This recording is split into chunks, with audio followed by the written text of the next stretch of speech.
सभी भक्तजनों को सप्रेम नमन। भक्तों, अभी आपने ओम मंत्र का उच्चारण सुना। आज मैं मंत्र विज्ञान पर ही कुछ बताने जा रहा हूँ।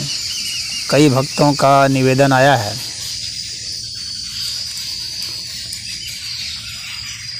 मंत्र का बहुत गहरा विज्ञान है।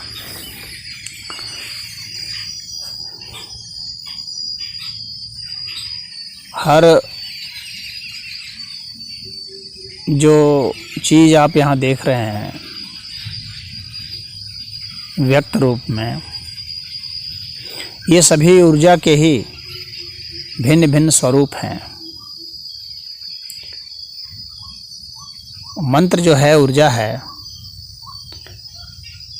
ध्वनि ऊर्जा, और इस ध्वनि ऊर्जा से ही अन्य सब ऊर्जाएं बनती हैं, बन सकती हैं।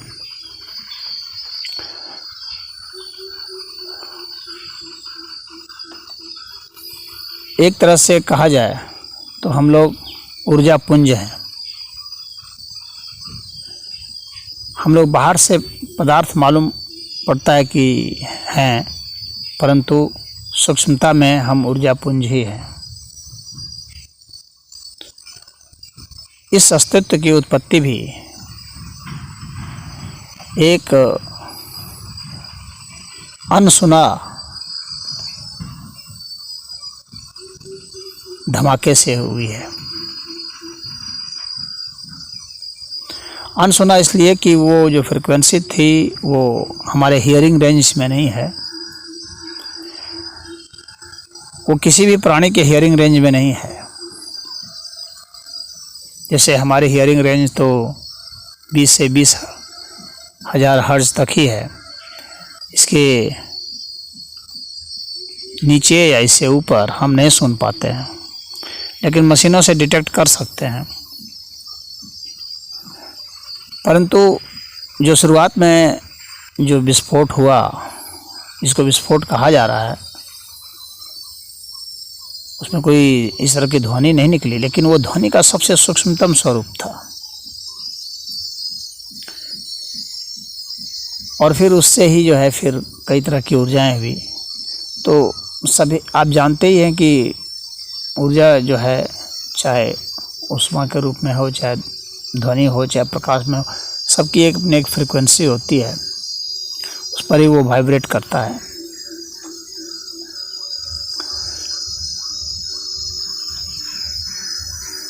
तो जैसे अभी मैंने ओम का जाप किया था, तो विज्ञान के हिसाब से इसकी 432 हर्ट्ज फ्रिक्वेंसी है। जब अ का उच्चारण करते हैं हम, तो हम लोग का मुंह खुल जाता है। जब ऊ का उच्चारण करते हैं तो ओठ गोल हो जाते हैं, आपस में थोड़ा करीब आ जाते हैं। जब म का उच्चारण करते हैं तो उस वक्त क्या होता है कि मुंह बंद हो जाता है, और जो नेसल कैविटी है, जो नाक का छिद्र है, उससे जो है ध्वनि की उत्पत्ति होती है। हम लोग का गला जो है वो रेजोनेट करता है, और इससे जो है पूरा हम लोग का शरीर भी एक तरह से रिदम में आ जाता है। अगर आप कम से कम 11 बार रेजोनेट करेंगे, इसका उच्चारण करेंगे, तो आप देखेंगे कि पूरा आपका शरीर जो है एक रिदम में वाइब्रेट कर रहा है। तो जब हम अ बोलते हैं तो हम लोग का पेट, छाती, नाभि प्रयोग होता है। ऊ बोलते हैं तो गला, छाती, हृदय, इन सब का प्रयोग होता है। और माँ बोलते हैं तो उस वक्त भी गले का, नेसल कैविटी का, खोपड़ी का, ब्रेन का, इन सब पर बहुत असर होता है।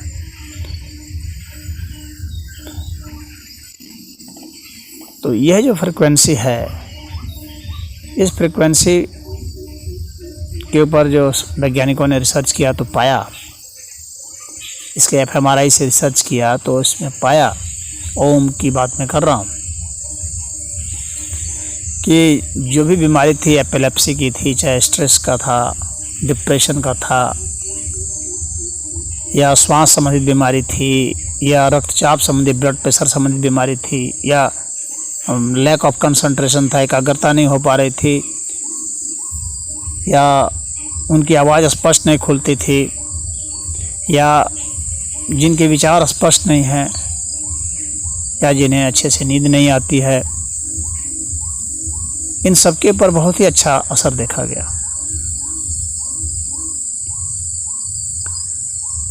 तो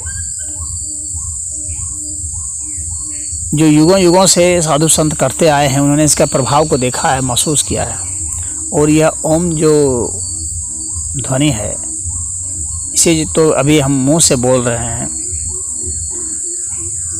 इसके विषय में थोड़ा और आगे बताते हैं। पहले आप यह समझ लीजिए कि हम लोग का जो मस्तिष्क है वो खुद भी कई तरह की फ्रिक्वेंसी में काम करता है। 5 वेव मुख्य माने जाते हैं, जो मस्तिष्क की तरंगें, ब्रेन वेव जिसे कहते हैं, उसके आधार पर यह काम करता है। तो उन ब्रेन वेव के जो करीब जो तरंगें होती हैं, वो उसको रेजोनेट कर देती है और उसको प्रभावशाली बना देती है। तो हम लोग में alpha, beta, delta, gamma, theta, ये सब ब्रेन वेव तरंगें होती हैं। और ये सभी जो तरंगें हैं, इसमें विचार भी आते रहते हैं और किसी में विचार नहीं भी आते हैं। यानी विचार का इनके साथ लिंक है, जुड़ाव है। उदाहरण के लिए जो बीटा वेव तरंगें हैं, जो कि 12 हर्ट्ज फ्रीक्वेंसी पर वाइब्रेट करती हैं, जितने कम फ्रीक्वेंसी पर जो वाइब्रेट करेंगी, इसका मतलब है कि उसका सरफेस एरिया उतना ज़्यादा हो जाएगा। इसका मतलब उसका एम्पलीट्यूड जो है उसका ज़्यादा होता है। तो हाई एम्पलीट्यूड होने के कारण उसका कवरेज जो है वो ज़्यादा हो जाता है।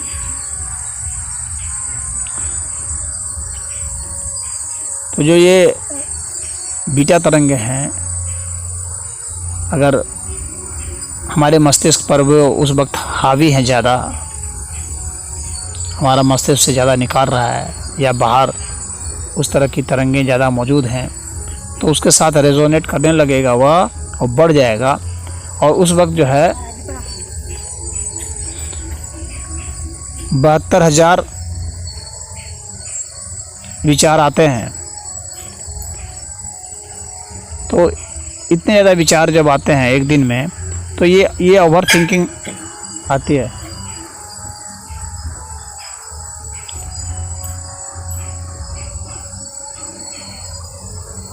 अब इसके बाद जो है अल्फ़ा बीटा तरंगे हैं, बीटा के बाद अल्फ़ा तरंगे हैं। ये 8 से 12 हर्ट्ज फ्रीक्वेंसी पर ये वाइब्रेट करती है। तो ये 8 से 12 हर्ट्ज फ्रीक्वेंसी पर जो वाइब्रेट करती है, तो इसमें 30,000 से 40,000 विचार आते हैं प्रतिदिन।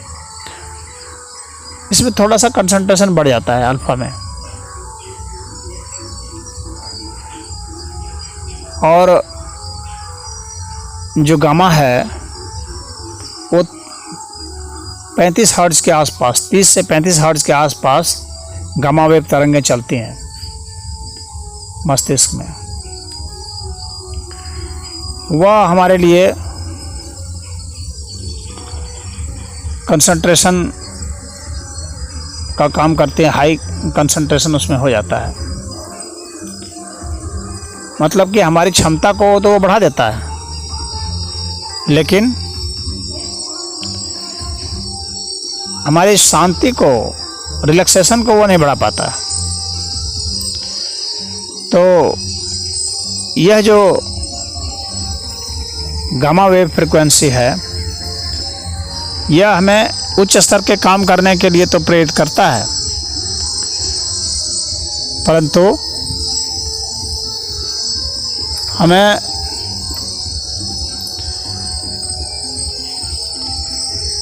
एक्टिविटी लेवल को हाई कर तो देता है, फिर भी हमें शांति प्रदान नहीं करता। और शांति प्रदान नहीं करने के कारण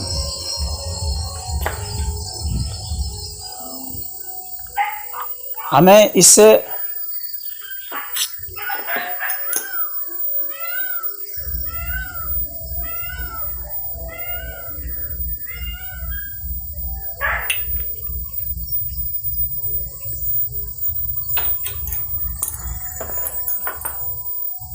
अच्छे तरीके से हमें सहूलियत नहीं मिलती है, हमारा शरीर रिदम में नहीं रह पाता है और हम आराम में नहीं रहते हैं, शांति नहीं महसूस कर पाते हैं।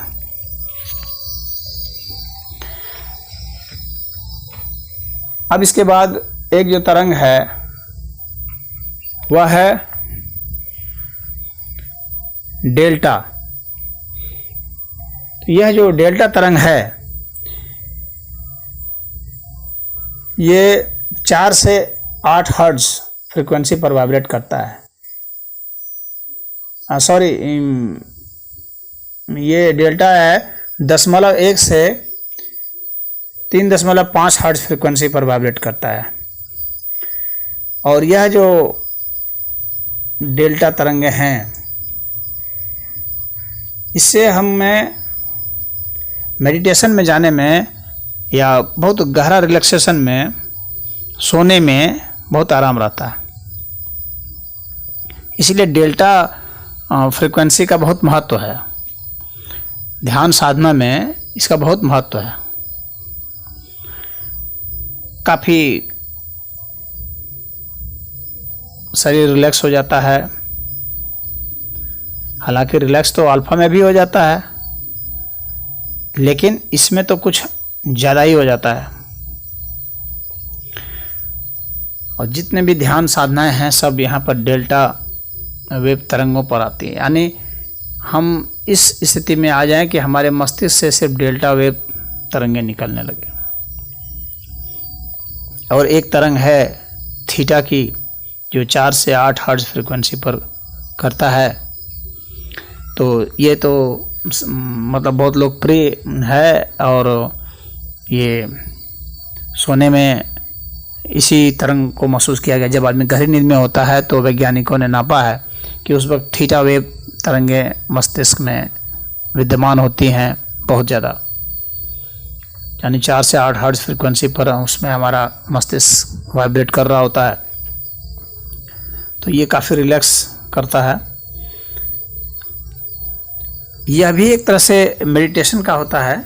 जो सोने का है वह भी, यानी थीटा और डेल्टा जो तरंगे हैं ये काफ़ी ज़्यादा शरीर को रिलैक्स करती है। हमें जो ये बीट्स प्राप्त होते हैं, हमारा मस्तिष्क जो ये नेचुरली वाइब्रेट करता है, अगर हम इसको बाहर के इसी तरह से बीट ले आएँ तो इसको फ़ायदा होता है और ये उसके साथ रेजोनेट कर सकता है और उस स्थिति में हमें उसका लाभ मिलता है। लेकिन यह देखना ज़रूरी है कि वास्तव में क्या वे हैं, क्या उनका ओवरडोज तो नहीं हो रहा है, क्योंकि यह पूरा जीवन एक संतुलन है और उस संतुलन को अगर हम बिगाड़ देंगे तो भी सही नहीं है। तो प्राकृतिक रूप से ही अगर हम अपने मस्तिष्क को उसमें ले जाएं तो ज़्यादा अच्छा है, बनिस्पत की बाहर से यहाँ हम बीट डाल दें, बाहर की तरंगों को उस तरह से डाल दें, चाहे चुंबक के जरिए, चाहे प्रकाश के जरिए, चाहे विद्युत तरंगों के जरिए या ध्वनि तरंगों की जो फ्रिक्वेंसी होती है उससे अपने को एक्सपोज करके। बाइनरल बीट्स वगैरह भी बहुत मौजूद हैं, लोग बनाए हैं उन बीट्स को हम लोग के मस्तिष्क की तरंगों के अनुसार, परंतु ऐसा है कि बहुत सारे बिट्स ऐसे हैं जो कि उतने लाभकारी नहीं है, बल्कि हो सकता है उल्टे नुकसान भी कर जाएं इनके ओवरडोज से या गलत सिलेक्शन से। तो सबसे अच्छा यही है कि आप प्राकृतिक रूप से ही अपने मस्तिष्क को इन तरंगों के आसपास ले जाएं, और उसके लिए सबसे अच्छा है मंत्र। तो मंत्र का जाप इसीलिए किया जाता है कि एक विशेष जो फ्रिक्वेंसी है उस पर जो है हम लाएं, और वो कौन, उसमें डेल्टा तरंगों तक और थीटा तरंगों तक ले जाएं। यानी हम किस तरह से उसका उच्चारण करें कि हम इस स्थिति में पहुंच जाएं कि हमारे मस्तिष्क से वे सब तरंगें निकलने लगे, तो हम ध्यान में उतर सकते हैं। तो अभी जैसे मैंने आपको ओम का बताया था जाप करके, अब इसमें आप ऐसा कर सकते हैं, जैसे मैंने ओम का भी जाप करके आपको बताया, तो अब आप ऐसा कर सकते हैं कि इसका दूसरा, इसको जो मैंने बोला इसको वाचिक कहा जाता है। अब वैखरी में क्या होता है और उपांशु में और अजपा में, यह मैं आपको बताने जा रहा हूँ। अब इसमें आप क्या करेंगे कि उपांशु में सिर्फ ओठ का प्रयोग करेंगे, और जैसे हवा निकलती है, हाँ, या फुसफुसा कर जैसे बोलते हैं ऐसे ही बोलेंगे। अच्छा, एक बात और है कि जो मैंने वो अभी ओम का जो जाप किया था उसमें ये ध्यान रहे कि कम से कम जो है आप 16 सेकेंड तक उच्चारण करेंगे। उससे ज़्यादा कर सकते हैं लेकिन उससे कम में उतना इफेक्ट नहीं आएगा। तो 16 सेकेंड इतना लंबा उच्चारण आपका एक बार में होना चाहिए, और ऐसा कम से कम एक माला का जाप होता है, यानी 108 बार। तो उतने में हमारा शरीर पूरा उसके रिदम में आ जाता है। अब जब हम उपांशु करेंगे 108 बार पहले वाचिक कर लेंगे, बोल लेंगे, उसके बाद जब हम वाचिक के बाद जब हम उपांशु करेंगे, यानी ओठ से जब फुसफुसा करके उसी करके इस तरह से जब हम करते हैं, तो क्या होता है कि अब यह जो फ्रिक्वेंसी जो थी, जो 432 हर्ट्ज पर थी, यह और भी लो हो जाएगी। आप ऐसा समझ लीजिए कि यह फ्रिक्वेंसी लो होकर के ये सीधे जो है आपको अल्फा स्टेट में ले जाएगी, यानी आपको 12 हर्ट्ज के आसपास ले जाएगी अगर आप इस तरह से फुसफुसा करके बोलते हैं। तो इसका अर्थ हो गया कि विचारों की संख्या घट जाएगी। देखिए, जब बहुत ज़्यादा विचार हमारे दिमाग में बनते हैं तो हमारी उत्तेजना बढ़ जाती है, अशांति हो जाती है। अशांति का मतलब ही कि बहुत ज़्यादा विचार।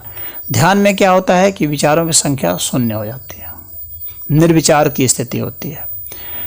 और क्या होता है, और गहरे ध्यान में क्या होता है कि विचार तो नहीं रहते हैं और ध्वनि भी नहीं होती है, निध्वनि की स्थिति हो जाती है। तो विचार ध्वनि के रूप में ही नहीं, वो जिस तरह से लिखा जाता है लिपि के रूप में, उस अर्थ में भी नहीं होगा, यानी कोई चित्र भी नहीं होगा। ध्वनि नहीं होगी, चित्र भी नहीं होगा। लिपि क्या है? ध्वनि का चित्रांकन है, चित्र है, तो वह चित्र भी नहीं हो। तो सामान्य रूप से जब बीटा वेव जब काम कर रहा है तो 32,000 विचार आ रहे हैं। अब जब हम अल्फा में चले जाते हैं तो सीधे 30,000 से 40,000 के बीच में चले जाते हैं। विचारों की संख्या घट गई।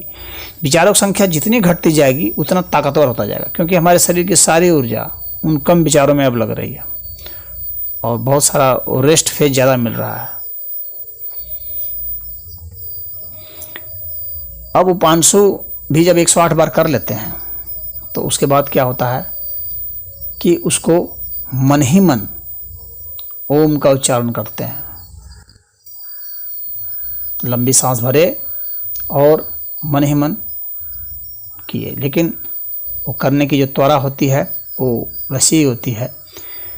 तो वैसा जब आप करते हैं, मन ही मन ओम का उच्चारण जब आप करते हैं, तो क्या होता है कि वह फ्रिक्वेंसी जो अल्फा में थी, अब वह आप समझ लीजिए कि थीटा में भी जा सकती है और डेल्टा में भी जा सकती है, इन दोनों में भी जा सकती है। अब इसके बाद आप क्या करेंगे कि मन ही मन जो उच्चारण कर रहे थे, अब उसमें सांस को और धीमा करेंगे और बोलने में शक्ति कम से कम लगाएंगे, यानी ऐसे लगे जैसे कि आप बोल ही नहीं रहे हैं। हालांकि आप जो है ओम जो है एक तरह से बोल रहे हैं लेकिन नहीं बोल रहे हैं, बोलते हुए भी नहीं बोल रहे हैं, यानी आपको एकदम न्यूनतम शक्ति लगानी है। तो आपको ऐसा लगेगा कि मैं बोल नहीं रहा हूं, बल्कि कुछ मतलब लिखा हुआ पढ़ रहा हूं या कहीं से कोई ध्वनि आ रही है, बस उसको सिर्फ समझ रहा हूं कि आ रही है बस। और वो भी इतनी सूक्ष्म ध्वनि है कि वो मतलब ध्वनि के रूप में नहीं है, बल्कि वो ध्वनि की जो शुरुआत की स्थिति होती है जिसमें कि वो आवाज़ के रूप में नहीं आ पाती है, वह ध्वनि है वो, यानी वह ध्वनि जिसकी आवाज़ नहीं है, उस तरह से।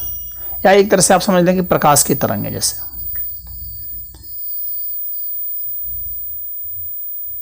और वह भी बहुत डीम। तो उससे क्या होगा कि आप बहुत गहरे ध्यान में चले जाते हैं, और बहुत गहरे ध्यान में चले जाएंगे तो आप जो है डेल्टा तरंगों में तो चले गए, और उससे भी सूक्ष्म जो तरंग हैं जो कि सामान्य रूप से हम लोग का दिमाग नहीं निकालता है, जो कि उससे भी सूक्ष्म तरंगे हैं, उसमें आप पहुंच जाएंगे। उसका साइंटिस्टों ने अभी नाम नहीं रखा है, क्योंकि वह जो है बहुत गहरे ध्यान की अवस्था में वो तरंग आती है, उसमें आप पहुंच जाएंगे। तो उसका नाम कुछ भी मैं रख दे रहा हूं, मान लीजिए कि उसको मैं जेड तरंग रख दे रहा हूं, उसमें आप चले जाएंगे और वहां पर आपकी गिनती भी समाप्त हो जाएगी, गिनने पर भी ध्यान नहीं होगा। उसमें स्ट्रेस भी आप नहीं देंगे, क्योंकि जब हम कुछ स्ट्रेस देते हैं तो ताकत लगती है। तो बिना ताकत लगाए ही आप एक तरह से ओम का उच्चारण जो हो ही रहा है उसको आप सुनेंगे। आपका लगेगा कि भीतर से पहले से ही कहीं से आवाज़ है, तो वह जो है उसी को अनहद नाद कहा जाता है, जो कि नाद है पहले से ही, और उसको आप महसूस करेंगे। इस तरीके से क्रमशः आप ध्यान और बहुत गहरे ध्यान, इसको समाधि कहते हैं, इस अवस्था में आप उतर जाते हैं। तो यह मंत्र का विज्ञान है, हमारे ऋषि मुनियों ने बताया है। अब इसका उलट अगर हम बढ़ना शुरू करते हैं, जहाँ की जो बीटा तरंग है जिसमें थॉट बहुत ज़्यादा आते हैं, तो उसके बाद फिर जो है गामा में जब हम जाते हैं, तो जिसमें कि बहुत हाई कंसंट्रेशन होता है। तो अगर हमें कोई भौतिक उपलब्धि हासिल करनी है तो हमें बहुत एकाग्रता चाहिए, यानी उसमें से एक जो है मुख्य विचार हो और बाकी अन्य सब्सिडरी विचार हो जो कि उसी मुख्य विचार को सपोर्ट करता हो। यानी विचारों की संख्या तो होगी, परंतु वे सारे विचार वैसे होंगे जो कि उसी एक विचार को समर्थन देते होंगे। ये इस तरह से हो जाता है। और जब ऐसा होता है, यानी अन्य विचारों को वो आने नहीं देता है, तो विचारों की संख्या बहुत होती है, परंतु वे सारे जो हैं या तो मुख्य विचार होते हैं या उस मुख्य विचार के सपोर्टर होते हैं। तो इसीलिए वह व्यक्ति किसी एक फील्ड में आगे चला जाता है, क्योंकि वो बेकार के जो उसके काम के विचार नहीं, जो उसके लक्ष्य में पहुंचने में सहायक नहीं है, ऐसे विचारों को वो सुनता ही नहीं है, सुन करके भी दिमाग में रखता नहीं, हटा देता है। तो थॉट्स की संख्या जो है, जो आप बीटा वेव के समय में देखते हैं 72,000 थॉट्स प्रतिदिन का, तो यह विचारों की संख्या तो नहीं घटाएगा गामा में, लेकिन उनको ओरिएंट अवश्य कर देगा। ये हैफाजार्ड विचार नहीं होंगे। ऐसा नहीं कि आम की भी बात किए, इमली की भी बात किए, तरबूज की भी बात किए, खीरा ककड़ी की भी बात किए, हर तरह से बात किए। कभी राजनीति बता लिए, कभी अर्थशास्त्र बता लिए, कभी विज्ञान बता लिए, कभी अन्य कोई विषय बता लिए। इसमें जो है व्यक्ति फोकस्ड होता है, उसके सारे जो विचार होते हैं करीब करीब वे उसके सपोर्ट में होते हैं, इसलिए वो काफ़ी बलवान हो जाते हैं। तो हाई कंसंट्रेशन हो जाता है और इसमें व्यक्ति सफल हो जाता है। तो अगर सफल होना है तो इन सभी विचारों को, जो भिन्न भिन्न विचार होते हैं, उनको छांट करके उनको सपोर्टिंग विचार को ही सेलेक्ट करना पड़ता है, और तब व्यक्ति किसी एक क्षेत्र में बहुत आगे निकल जाता है। हाई कंसंट्रेशन लेवल है। आप यह भी जानते होंगे कि अब हम लोग जब इन्हीं रेजोनेंस में, इन्हीं तरंगों में हम लोग घूमते हैं, तो हम लोग को इसके हिसाब से ही अगर तरंगें मिलती हैं तो हमारा दिमाग सही से काम करेगा, अन्यथा सही से काम नहीं कर पाएगा। आप जानते हैं कि अर्थ की जो है इलेक्ट्रोमैग्नेटिक फ्रिक्वेंसी भी होती है, पृथ्वी की इलेक्ट्रोमैग्नेटिक फ्रिक्वेंसी भी है, वो 7.83 हर्ट्ज है। इसको क्यूमन रेजोनेंस भी कहा जाता है। और यह जो है, जो जब बिजली का जो डिस्चार्ज होता है, तो उस तरह की कैविटी में ये पृथ्वी की सतह पर ये बनता है, आयनोस्फीयर में बनता है। तो अब इसी फ्रिक्वेंसी पर, क्योंकि हम लोग जीते आए हैं, अर्थ की फ्रिक्वेंसी पर ही हम लोग जीते आए हैं, सारे प्राणी जीते आए हैं जो पृथ्वी पर जी रहे हैं, तो इस फ्रिक्वेंसी के इर्द गिर्द ही यदि कोई फ्रिक्वेंसी होती है तो हम लोग जी सकते हैं। अगर इससे बहुत ऊपर या बहुत नीचे हो जाएगा तो हम लोग के लिए फिर जीना मुश्किल हो जाएगा।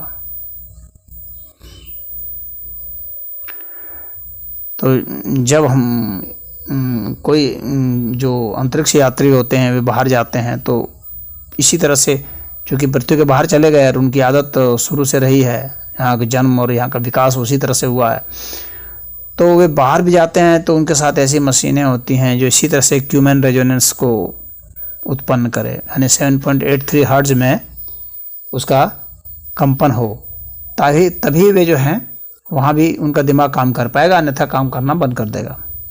ये भी बहुत ध्यान देने की बात होती है। तो किस तरीके से हम भौतिक सफलता पा सकते हैं, किस तरीके से हम आध्यात्मिक सफलता पा सकते हैं, तो यह जो है मैंने इस मंत्र विज्ञान में बनाया। आप कोई भी मंत्र चुन सकते हैं, लेकिन मंत्रों में श्रेष्ठ मंत्र जो है ओम ही है, क्योंकि ये बीज मंत्र कहा जाता है। सभी मंत्रों का, जितने वैदिक मंत्र हैं वे जो हैं, ये ओम के बिना सारे वैदिक मंत्र जो है अधूरे होते हैं।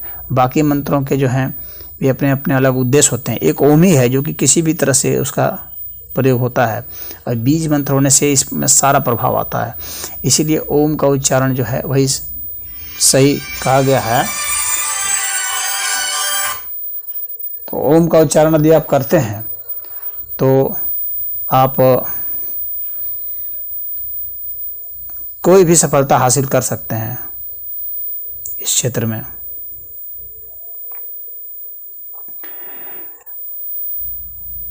भगवान ने कहा है कि अमित्येकाक्षरम ब्रह्म व्याहरण माम अनुस्मरण। मैं ओम हूँ, ब्रह्म में ओम हूँ मैं, यानी इस ओम जो है वो ईश्वर का ही वाचक है। ओम को ही परमेश्वर मानो। तो अब चूँकि वही सब हैं तो उसके आधार पर हम कुछ भी हासिल कर सकते हैं, तो उन तक भी जा सकते हैं। तो उसके लिए हमें फ्रीक्वेंसी क्या करनी पड़ेगी, लो करनी पड़ेगी, और फ्रीक्वेंसी लो करके हम पा सकते हैं। अगर फ्रीक्वेंसी हम हाई कर देंगे तो पदार्थ को पा जाएंगे, तो हम डेल्टा वेव तरफ जाएंगे तो पदार्थ को पाएंगे। तो कोई भी जो मंत्र है उनमें से किसी भी मंत्र को ले सकते हैं और उसका उच्चारण कर सकते हैं। अब लेकिन जिस तरह का आपका ध्येय होगा उसके हिसाब से उच्चारण भी होगा। यानी रात्रि के समय कुछ मंत्र होते हैं जो रात्रि के समय जपे आते हैं, कुछ सुबह में, कुछ दोपहर में। आपका ध्येय जैसा है उसके हिसाब से ही उसको अलग अलग राग रागिनियों में मंत्रों को जपा जाता है। उसके उच्चारण की विधि वैदिक शास्त्र में दी गई है। लेकिन ओम श्रेष्ठ है क्योंकि इसका जाप जो है बहुत सिंपल है। बाकी अगर आप मंत्र जो है, अगर अन्य मंत्र को आप लेते हैं तो फिर उसका बीट अलग हो जाएगा, और उसके लिए आपको प्रॉपर जो है वो ट्रेनिंग लेनी पड़ेगी, सीखना पड़ेगा, तभी जा कर के आप उसको कर पाएंगे। और अलग उद्देश्य के लिए फिर आप अलग तरीके से कर सकते हैं। आपका जैसा उद्देश्य होगा उसके हिसाब से ही आप मंत्र का सिलेक्शन करते हैं। जैसे कि मान लीजिए कि आपका उद्देश्य है पदार्थों को प्राप्त करना, तो आप ऐसे मंत्र का सिलेक्शन करेंगे जिसमें कि ऐसी ध्वनियों का प्रयोग है जो ज़्यादा उष्ण संबंधित ध्वनियाँ हैं, जैसे जिसमें ज़्यादा ह, र, ट, ल, ड़, ण इन सब का ज़्यादा प्रयोग हुआ है।